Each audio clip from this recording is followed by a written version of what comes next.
Hello students, मेरा नाम सूर्यभूषण है। और अगर आपको फंडामेंटल थ्योरम ऑफ अरिथमेटिक समझने में प्रॉब्लम हो रही है तो आज के बाद फिर कभी नहीं होगी, क्योंकि आज मैं फंडामेंटल थ्योरम ऑफ अरिथमेटिक का जो फंडामेंटल है वो पूरी तरह से क्लियर कर दूंगा। पर इससे पहले कि मैं अपने लेक्चर को शुरू करूं, आप लोगों से एक रिक्वेस्ट करना चाहता हूं कि वीडियो को पूरा लास्ट तक देखना, बीच में छोड़ के भागना नहीं। ठीक है, because incomplete knowledge is very dangerous. Second, पूरा वीडियो देखने के बाद अगर आपको लगता है कि सच में आपका कॉन्सेप्ट क्लियर हो गया और वीडियो बहुत अच्छा था, तो इस वीडियो को एक लाइक देना, मेरे चैनल को सब्सक्राइब कर लेना, क्योंकि इसी तरह से नए नए कॉन्सेप्ट समझाने वाले वीडियोस आते रहेंगे। और कमेंट करके बताना कि साइंस और मैथमेटिक्स का और कौन सा ऐसा कॉन्सेप्ट है जो आपको परेशान करता है, ताकि मैं उस पर इजी वीडियोस बना करके डालूं और आप उसको देख के अपना कॉन्सेप्ट पूरी तरह से क्लियर कर लें। Right, so let us start. हमेशा की तरह लेक्चर की शुरुआत एक एग्जांपल से। अब मैं रियल नंबर में से एक कंपोजिट नंबर को पुल आउट करूंगा। लेट अस से 30 को मैंने पुल आउट कर लिया। अब क्या करना है, बचपन का कॉन्सेप्ट लगाना है, फैक्टराइजेशन का। बचपन का प्यार नहीं लगाना, बचपन का कॉन्सेप्ट लगाएंगे और इस 30 को फैक्टराइज कर देंगे। तो हमारा कॉन्सेप्ट कहता है कि 30 में 2 से डिवाइड होगा। क्यों? 30 एक इवन नंबर है, 15 टाइम्स। राइट, अगेन 15 क्या होगा, 3 से डिवाइड होगा 5 टाइम्स। आगे और डिवीजन हो सकता है क्या? नो। क्यों? क्योंकि लास्ट में हमें एक प्राइम नंबर मिल चुका है और ये 1 को और खुद को छोड़ के किसी और से डिवाइड नहीं होता। यहां पे जैसे ही फैक्टराइजेशन रुक गया तो हम ये ऑब्जर्व करते हैं कि किसी भी कॉम्पोजिट नंबर को अगर फैक्टराइज किया तो जितने भी फैक्टर्स मिलते हैं वो सारे के सारे प्राइम नंबर्स होते हैं। 2, 3 एंड 5 आर प्राइम नंबर्स। अगर आपका प्राइम नंबर का कॉन्सेप्ट क्लियर है तो आपको समझ में आ रहा होगा। नाउ हम अगर 2 इंटू 3 इंटू 5 करेंगे तो हमें क्या मिल जाएगा? वापस से 30 मिल जाएगा। राइट, यानी किसी भी कॉम्पोजिट नंबर को अगर आपने फैक्टराइज किया और उन फैक्टर्स को आपने आपस में मल्टीप्लाई किया, आपको क्या मिल जाएगा? वापस वही नंबर मिलेगा। लेकिन वो फैक्टर्स कैसे होंगे? इंपॉर्टेंट ये है कि जो कॉम्पोजिट नंबर के फैक्टर्स मिलेंगे वो आपको प्राइम्स मिलेंगे। ओके, तो यहां से हमें एक पॉइंट सीखने को मिलता है। क्या? Point number 1, any composite number, कोई भी कॉम्पोजिट नंबर, आप रियल नंबर से कोई भी कॉम्पोजिट नंबर पुल आउट कर रहे हो, उसको आप एक्सप्रेस कर सकते हो in the form of multiplication of its prime factors. Right, फिर से एक एग्जांपल आपको दिखाता हूं और इसमें हम इसको प्रूव करेंगे कि 42 एक कॉम्पोजिट नंबर है। फिर से वापस इसको फैक्टराइज करते हैं, हमें फिर से ये इवन नंबर दिख रहा है, 2 से जाएगा 21 टाइम्स, 21 फिर से जाएगा 3 से एंड 7 टाइम्स, और 7 एक प्राइम नंबर है, अब फर्दर हो नहीं सकता। तो किसी कॉम्पोजिट नंबर को फैक्टराइज किया तो फैक्टर्स कैसे मिले? सब 2, 3 एंड 7 कैसे हैं? प्राइम्स हैं। और इनको जब हम मल्टीप्लाई करते हैं 2 इंटू 3 और इंटू 7, तो हमें क्या मिल जाता है? एक कॉम्पोजिट नंबर। यानी रियल नंबर लाइन पे जितने भी कॉम्पोजिट नंबर हैं वो सब के सब बने हैं कैसे? How they are made of? They are made by multiplying the prime factor of that composite number. पहला point, point number 1। Second point, इसको अच्छे से देखिए। The combination of the prime factor of a composite number is unique for that given number. यानी किसी भी composite number का prime factors अगर आपने निकाल लिया तो जो कॉम्बिनेशन निकलेगा, जो भी वो 2, 3, 7 जो भी निकला है, वो सिर्फ उसी नंबर के कॉम्बिनेशन के लिए यूज होगा, किसी और नंबर के लिए आप यूज नहीं कर सकते। इसी को दूसरे लैंग्वेज में हम कैसे बोलते हैं? तो बोलते हैं कि the combination of prime factor of two different composite numbers are always different और they are never same. Right, for example हमने 30 को लिखा था कैसे? जब इसको प्राइम फैक्टराइज किया तो हमारा ये निकला 2 इंटू 3 इंटू 5। राइट, 30 को हम प्राइम फैक्टर्स के रूप में सिर्फ ऐसे ही लिख सकते हैं और कोई कॉम्बिनेशन पॉसिबल नहीं है।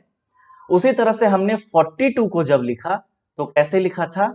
2 इंटू 3 इंटू 7।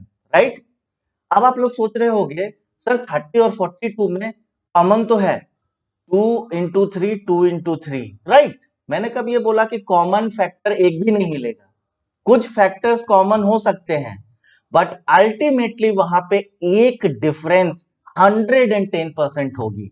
और आप अगर देखेंगे तो 30 में मल्टीप्लाइड बाई 5 भी है और 42 में आप देखेंगे मल्टीप्लाइड बाई 7 भी है। यहीं पे ये दोनों क्या करता है, 30 और 42 के प्राइम फैक्टराइजेशन को डिफरेंट कर देता है। एक का प्राइम फैक्टर में 2, 3 और 5 आता है और दूसरे के प्राइम फैक्टराइजेशन में 2 into 3 into 7 आता है। आप इस एग्जाम्पल को एक्सटेंड करके इनफाइनाइट कंपोजिट नंबर है कोई भी पुल आउट करो और किसी पे भी अप्लाई करो और मैच करके देखो, आपको कोई भी दो ऐसे कंपोजिट नंबर कभी नहीं मिलेंगे जिनका प्राइम फैक्टर्स एग्जैक्टली रिपीट होता है, कुछ ना कुछ डिफरेंस होगा ही होगा, राइट। आई होप कि आपको एग्जाम्पल और ये कॉन्सेप्ट पूरी तरह से समझ में आ चुका होगा। टोटली क्लियर, बहुत इजी था। अगर आ चुका है समझ में तो कॉन्ग्रेचुलेशंस, बिकॉज ऑलरेडी आप फंडामेंटल थ्योरम ऑफ अरिथमेटिक सीख चुके हैं। बिल्कुल सिखा दिया मैंने।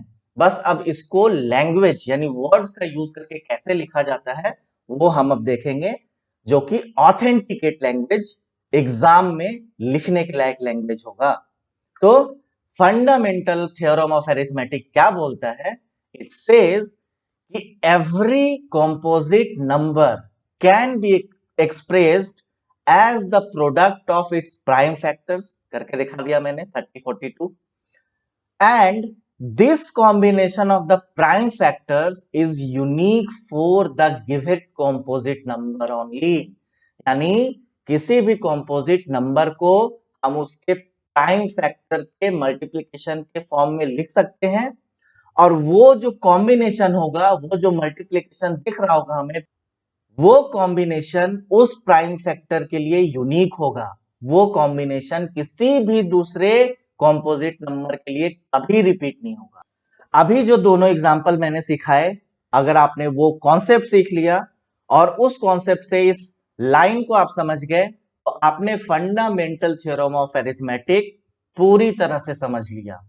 ये कॉन्सेप्ट अब आप कभी नहीं भूल पाएंगे, राइट।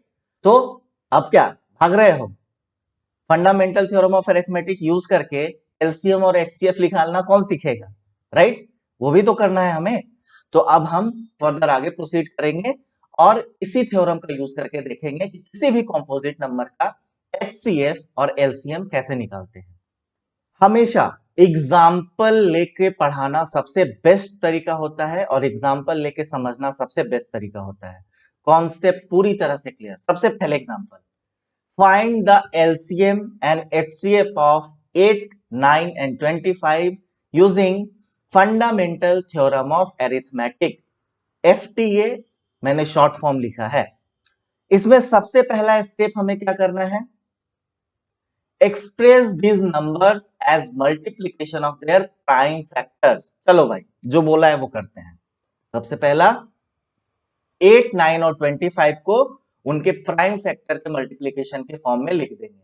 तो हमने लिखा 8 is equal to 2 into 2 into 2 और इसी को हम लिख सकते हैं 2 का पावर 3, राइट। अब हम करेंगे 9 को, तो दिस इज 3 इंटू 3, ये हो गया 3 का पावर 2 और 25 को हम लिख सकते हैं, दिस इज 5 इंटू 5 यानी कि 5 का स्क्वायर, राइट। यही करना था, हो गया। आपने प्राइम फैक्टर्स के रूप में एक्सप्रेस कर दिया मैंने 8, 9 और 25 को। आगे क्या करना है, next find the common prime factors and their highest and lowest power. तो हमें ये जो प्राइम फैक्टर्स मिले हैं इनमें जो कॉमन प्राइम फैक्टर होगा, यानी जो तीनों नंबर्स में कॉमन प्राइम फैक्टर्स है, उनके हाईएस्ट पावर और लोएस्ट पावर को लिखना है। यहां पे 2 का पावर 3 है, यहां 3 का पावर 2 है और यहां पे 5 का पावर 2 है। कुछ भी कॉमन है, nothing, no common factor, right. Next step,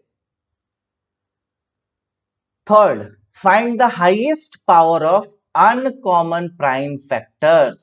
यानी अनकॉमन का मतलब वो सारे प्राइम फैक्टर्स अब हमें लिखने हैं हाईएस्ट पावर में जो अब कॉमन नहीं है। आप अगर बैक में जाओ, 2 का पावर 3 और किसी में नहीं है, कॉमन नहीं है, 3 का पावर 2 कहीं नहीं है, कॉमन नहीं है, 5 का पावर 2 कहीं नहीं है, कॉमन नहीं है। यानी ये सारे अनकॉमन फैक्टर्स हैं और इनका जो हाईएस्ट पावर है उसको हमें नोट डाउन करना है। बिल्कुल ठीक, कोई दिक्कत नहीं है। हमने देखा जो अनकॉमन थे वो थे 2 to the power 3, 3 to the power 2 and 5 to the power 2। यही हाईएस्ट पावर थे, इसके अलावा कोई हाईएस्ट पावर नहीं था। चलो आगे क्या करना है भाई, स्टेप 4, ओके, एचसीएफ निकालो। कैसे? तो इस कॉन्सेप्ट को यूज करना है, multiplication of common prime factors with least power. तो ऐसे कोई भी प्राइम फैक्टर थे जो कॉमन थे, उस प्राइम फैक्टर के सबसे कम पावर वाले जो वैल्यूज थे उनको मल्टीप्लाई करना है। बट यहां बोलेंगे कि भाई कॉमन फैक्टर है ही नहीं, तो वहां पे ये रूल लगता है कि अगर if no common prime factor, PF is prime factor, if no common prime factor exists, then HCF is always 1। अब यहां पे क्योंकि कोई प्राइम फैक्टर तो है ही नहीं, तो यहां पे हमारा ऑटोमेटिक HCF क्या हो जाएगा, 1 हो जाएगा। तो आप इसके बाद जहां भी HCF करेंगे और आपको कभी भी दिखेगा कि कोई प्राइम फैक्टर कॉमन है ही नहीं, आप बोलेंगे HCF 1 है, राइट। अदरवाइज इस रूल को लगाना है कि जो कॉमन फैक्टर्स हैं उनके लीस्ट पावर को मल्टीप्लाई कर देना है, right. Next, LCM, multiply common prime factors with, क्या लिखा है, हाईएस्ट पावर, ओके। तो कॉमन प्राइम फैक्टर्स जो हाईएस्ट पावर है उनको मल्टीप्लाई करो और उसके साथ साथ जो अनकॉमन फैक्टर्स हैं उनके भी हाईएस्ट पावर को मल्टीप्लाई कर दो। तो यहां तो कॉमन कोई भी ऐसा फैक्टर कॉमन था नहीं, तो अनकॉमन फैक्टर्स जो हाईएस्ट पावर के हमने लिख रखे हैं उनको अब मल्टीप्लाई करना है। यानी 2 into 2 to the power 3 into 3 to the power 2 into 5 to the power 2। पता है इसको सिंपल वर्ड्स में मैं क्या बोलूंगा, मैं बोलूंगा कि जब कोई भी प्राइम फैक्टर कॉमन नहीं है तो सिंपली जो भी नंबर दिए हैं उन सबको आपस में मल्टीप्लाई कर दो। हमारे ओरिजिनल नंबर थे 8 इंटू 9 इंटू 25। बस जब भी कॉमन फैक्टर ना हो तो डायरेक्ट नंबर्स को मल्टीप्लाई कर दो, आपको एलसीएम मिल जाएगा। और ये एलसीएम यहां पे हम निकालेंगे तो this will come 1800। Okay, clear? वो यही लिखा है, simply put whatever prime factors are present, take the value with highest power and multiply them all। यानी एलसीएम के लिए क्या करना है कि जितने भी प्राइम फैक्टर्स दिख रहे हैं आपको, भले वो कॉमन हो ना हो, ठीक है, आपको जितने भी प्राइम फैक्टर्स दिख रहे हैं सारे नंबर्स के फैक्टराइजेशन में उनके हाईएस्ट पावर को पिकअप करो, मल्टीप्लाई कर दो और आपका एलसीएम निकल जाएगा। आप कुछ लोग तो समझ गए होंगे, भागने के लिए ऑलरेडी एकदम पूरा चप्पल वगैरह जूता पहन लिया होगा, मत भागो भाई। हमेशा सेशन को कंक्लूड करते हैं किससे, एक एग्जांपल से, राइट। अब क्या करेंगे, फिर से एक एग्जांपल लेता हूं। हमें एचसीएफ और एलसीएम निकालना है। 20, 72 एंड 150, राइट। तो क्या करना है, स्टेप नंबर 1, सबसे पहले इन सबका प्राइम फैक्टर्स निकाल देना है, इनको प्राइम फैक्टर के मल्टीप्लीकेशन के फॉर्म में एक्सप्रेस करना है। ठीक है, कर दो भाई। 20 इज इक्वल टू कितना कर सकते हैं, 2 इंटू 2 इंटू 5, नो प्रॉब्लम। 72 का करते हैं तो 72 is equal to how much, इसको हम करेंगे 2 into 2 into 2 into 3 into 3, right. अब इसको कैसे लिख लेना है, शॉर्ट नोशंस में भी लिखना है, राइट। ये हो गया 2 का पावर 2 इंटू 5 का पावर 1, तो ऐसे ही लिख देंगे। यहां पे ये क्या हो गया, 2 का पावर 3 इंटू 3 का पावर 2, राइट। फिर से 150 का कर देते हैं। 150 is equal to how much? 2 into 3 into 5 into 5, right. इसी को फिर से शॉर्ट मोशन में लिखना है, तो दिस इज 2 का पावर 1, 3 का पावर 1 इंटू 5 का स्क्वायर, राइट। अब स्टेप नंबर 1 क्या करना है? कॉमन फैक्टर जो है उसका हाईएस्ट पावर और उसका लोएस्ट पावर को लिखना है। कॉमन फैक्टर क्या है भाई? हम देख रहे हैं 2 यहां भी है, 2 यहां भी है, 2 यहां भी है। ओके, 2 कॉमन है यहां पे, तो कॉमन फैक्टर का हाईएस्ट पावर, हाईएस्ट पावर कितना है? ऊपर 2 टू द पावर 2 है, उससे बड़ा 2 टू द पावर 3 है, और यहाँ तो ओनली 2 टू द पावर 1 है, तो 2 टू द पावर 3। ओके, और यही कॉमन फैक्टर का लोएस्ट पावर कितना है भाई? तो ओनली 2 या फिर 2 टू का पावर 1। ओके, ये लिख दिया हमने दोनों चीज। अब क्या करना है? सेकेंड, अनकॉमन फैक्टर्स जो हैं उनका हाईएस्ट पावर सिर्फ लिखना है। चलो, अनकॉमन कौन सा है? यहाँ पे 5 है, यहाँ पे नहीं है। जैसे ही 5 नहीं है तो ये अनकॉमन हो गया, लेकिन यहाँ पे हम देख रहे हैं कि फिर से ऊपर और सबसे नीचे वाले एग्जांपल में है। दोनों में हाईएस्ट कौन सा पावर है? 5 का पावर 2, ठीक है। तो अनकॉमन में पहला 5 का पावर 2, उसके बाद कौन सा है? हम देख रहे हैं 3 ऊपर नहीं है लेकिन यहां है, अनकॉमन हो गया। और नीचे भी है लेकिन हाईएस्ट पावर कौन सा है? 3 का पावर 2, राइट। और कोई अनकॉमन फैक्टर नहीं है। स्टेप नंबर 3 हो गया। फोर्थ, हमें HCF, HCF क्या है? HCF is the value of common factor with least power, यानी जो कॉमन फैक्टर है उसका सबसे कम पावर जो है वही HCF है। हमारा यहाँ पे लोएस्ट पावर कौन सा है कॉमन फैक्टर का? ओनली 2, तो HCF इज इक्वल टू 2। और LCM क्या है? LCM जितने भी फैक्टर्स हैं उनका सबसे सबसे हाईएस्ट पावर जो है वो वैल्यू लो और सबको मल्टीप्लाई कर दो। तो कॉमन फैक्टर का सबसे highest power 2 to the power 3, उसको मल्टीप्लाई करो अनकॉमन वाले। 5 का हाईएस्ट पावर 2 था और 3 का हाईएस्ट पावर कितना था? 2 था, ठीक है। और इन सबको आप मल्टीप्लाई करोगे तो फिर से निकलेगा कितना? 1800। तो आपका एलसीएम यहां पे कैसे हो गया? Multiplication of highest power of all the factors present in these examples, right.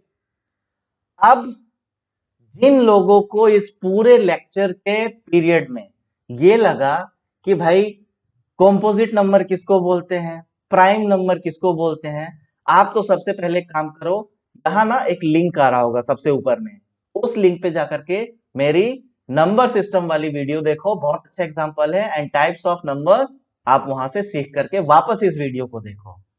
जिन लोगों को ये सारा कॉन्सेप्ट समझ में आ चुका है वो लोग तो सबसे पहले चैनल को सब्सक्राइब कर लो, क्योंकि इसके आगे जो रियल नंबर्स के थ्योरम है उसकी वीडियो आने वाली है और बहुत जल्द आने वाली है। और इसके बाद भी जो लोग कसम खा के आए थे वीडियो में यानी हम तो भागेंगे ही, भाई भागने से पहले मेरी फी दे दो। कैसे? तो बस चैनल को सब्सक्राइब करो, वीडियो को लाइक करो और कमेंट करके मुझको बताओ कि और क्या क्या मुझसे सीखना चाहते हो। ऑलराइट, इजी है। तो आज के लिए इतना ही, बहुत जल्दी फिर से मिलेंगे। बाय और अपना ख्याल रखना।